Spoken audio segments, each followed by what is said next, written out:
मित्रों नमस्कार। मैं डॉक्टर MP ओली एडवोकेट इनकम टैक्स आप लोगों के बीच में 31 मार्च 2026 चल रहा है और 31 मार्च तक आपको क्या क्या काम करना है इनकम टैक्स में और GST में, इसके विषय में चर्चा करूंगा। मित्रों 2025-26 वित्तीय वर्ष में सिर्फ 3-4 दिन बचे हैं। आपको 31 मार्च से पहले ही अपने बैंक स्टेटमेंट में देखना है कि आपका टर्नओवर या आपकी अन्य आय कितनी हुई है, जिसमें आपको एडवांस टैक्स जमा करना है। यदि आपकी कोई एडवांस टैक्स लायबिलिटी आ रही है तो समय रहते आप 31 मार्च तक जमा कर देंगे तो आपके ऊपर कोई ब्याज नहीं पड़ेगा। 31 मार्च में आपको 25-26 वित्तीय वर्ष में यदि कोई संपत्ति बेची है अथवा अन्य ब्याज के द्वारा कुछ धन अर्जन किया है तो आप कैलकुलेट कर लें, और अगर आपके ऊपर कोई कर देयता आती है तो आप 31 मार्च तक जमा कर दीजिए, जिससे आपके ऊपर कोई इंटरेस्ट नहीं पड़ेगा। कैपिटल गेन की तैयारी करके जो भी टैक्स आ रहा है वो टैक्स जमा कर दीजिए। एडवांस टैक्स जमा करने की डेट हालांकि 15 मार्च होती है, लेकिन आप 31 मार्च तक जमा कर देंगे तो आपके ऊपर कोई ब्याज नहीं पड़ेगा।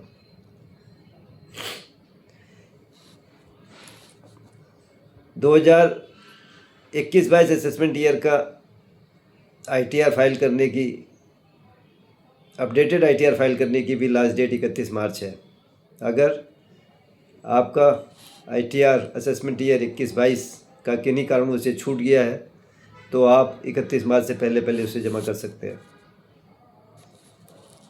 और 31 मार्च तक उसका लाभ ले सकते हैं। 31 मार्च तक आपके अंदर कोई कंप्लेंसेस देनी है इनकम टैक्स में, या कोई रिमाइंडर देने हैं, कोई रिप्लाई देनी है, तो आप 31 मार्च तक ये सब कंप्लेंसेस दे के अपने ऊपर पेनल्टी न लगने हेतु कार्य कर सकते हैं। मित्रों 1 अप्रैल 2026 से इनकम टैक्स में नया एक्ट लागू हो गया है। वित्तीय वर्ष 2026-27 में इनकम टैक्स का नया एक्ट लागू हो रहा है और इसके तहत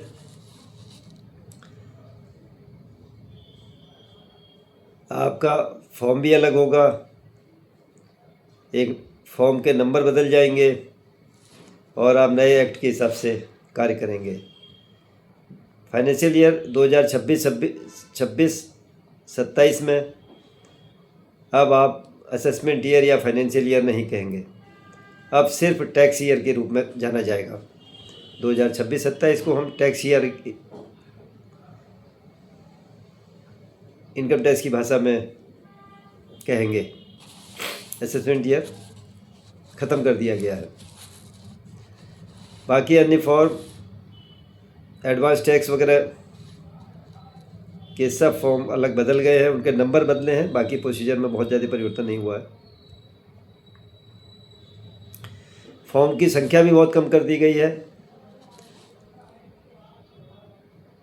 और बाकी 2025-26 फाइनेंशियल ईयर में कोई चेंजेस नहीं है।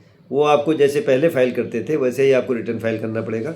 31 जुलाई लास्ट डेट, ऑडिट की 31 सितंबर साइन करने की और ऑडिट फाइल करने की 30 अक्टूबर लास्ट डेट है, जो यथावत रहेगा वो। लेकिन फाइनेंशियल ईयर 2026-27 में नए एक्ट के अनुसार ही कार्य हम लोग करेंगे।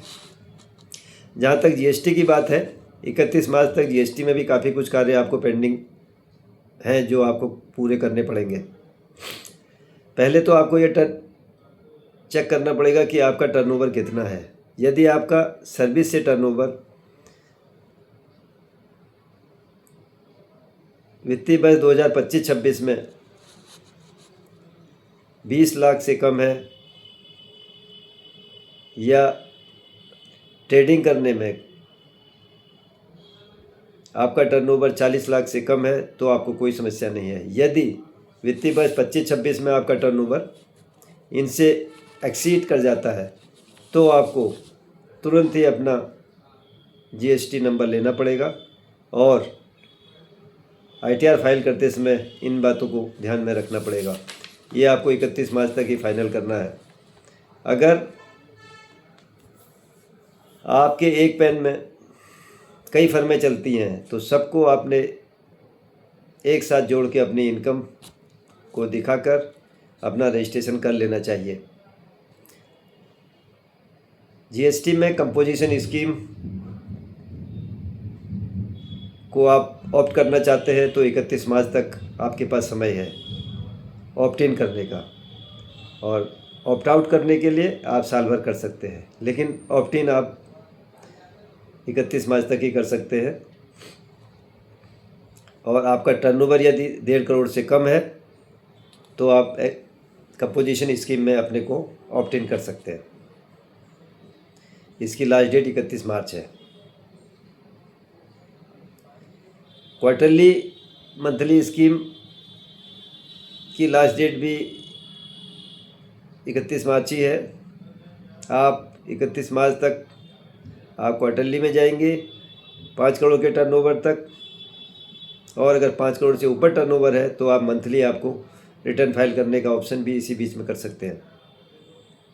ई इनवाइसिंग का ऑप्शन भी आप ले सकते हैं। अगर आपका टर्नओवर एनुअल टर्नओवर 5 करोड़ से ज़्यादा है तो आपको इनवाइसिंग ऑप्शन एडॉप्ट करना पड़ेगा, और अगर कम है तो आपको बिल के हिसाब से मैनुअल बिल बुक में या कंप्यूटराइज बिल बुक में आप बिल काट सकते हैं। जीटीए ट्रांसपोर्टर के लिए भी आपको 31 मार्च तक ही ऑप्शन ऑप्ट करना होता है। जीटीए में ट्रांसपोर्टर को यदि 5% में आप विदाउट आईटीसी करना है या 18% में विद आईटीसी आपको अडॉप्ट करना है तो आप ऑप्ट कर सकते हैं 31 मार्च तक। जीएसटी में न्यू इनवाइस सीरीज़ को भी आप 1 अप्रैल से ही लागू करेंगे। आप अपनी बिल बुक 1 अप्रैल से लागू कर सकते हैं, अतः वित्तीय वर्ष 1 अप्रैल भी आपके लिए बहुत महत्वपूर्ण है।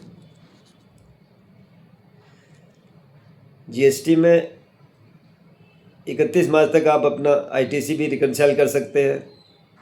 अगर कोई मिसमैचिंग है तो उसके अनुसार आप टैक्स जमा कर सकते हैं, या आईटीसी रिकनसाइल करने के लिए आपको अपने बुक्स भी अपडेट करके देख लीजिए और अकॉर्डिंगली आप अपना आईटीसी रिकनसाइल करके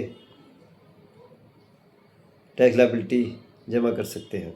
हालांकि इसके लिए सितंबर तक डेट होती है, लेकिन आप इस बीच में 31 मार्च तक बुक्स को अपडेट कर सकते हैं। मित्रों, इस तरीके से आपका इनकम टैक्स और जीएसटी में जो भी अमेंडमेंट हुए हैं इसका एक संक्षेप में हमने भेजा है और बताया है। बाकी एक नई वीडियो में आपको डिटेल में इसकी सूचना आपके सामने फिर पेश होंगे। थैंक यू, धन्यवाद, नमस्कार।